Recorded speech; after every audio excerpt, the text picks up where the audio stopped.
I-share ko lang po sa inyo mga boss ang ating motor na G6S S150cc 2017 model, ang kanyang sprocket at ang tire.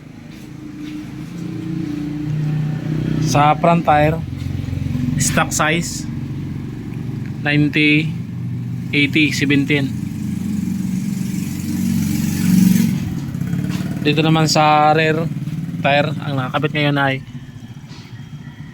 110 70 17 slim tire, pero stock ang mags. Sprocket naman natin, naka mamaw sprocket, nasa ano yan, 23 cm. Ayan.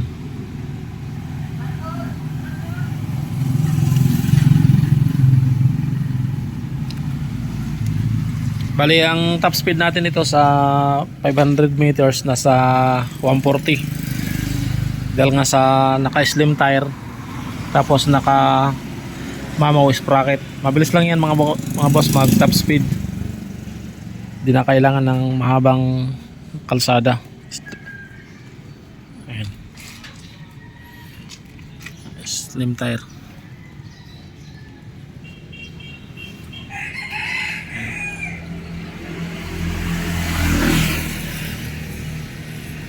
Ang stock na ano nito, tire 130, pero ang inilagay natin para mas magaan 110 lang.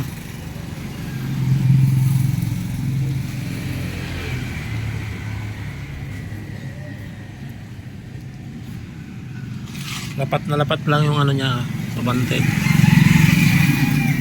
Pinalitan natin ng tire para mas maganda mag top speed, mabilis lang makapag top speed. Mamaw sprocket.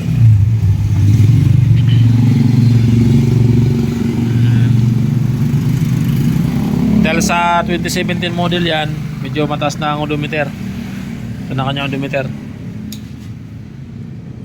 70 ito na, 70 to 400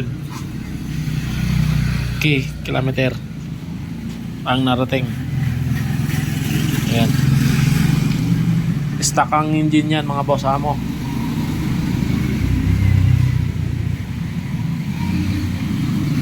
Pang ano natin yan, pang daily, pang araw-araw na gamit.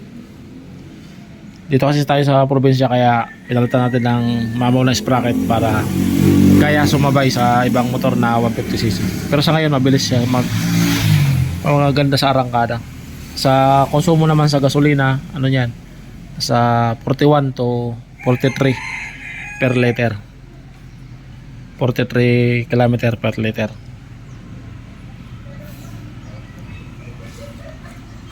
Kung nagbabalak magpalit ng tire, and kasya ang 110 70-17, tapos mamaw sprocket. Yan lang po mga boss amo, maraming salamat sa panonood sa ating video.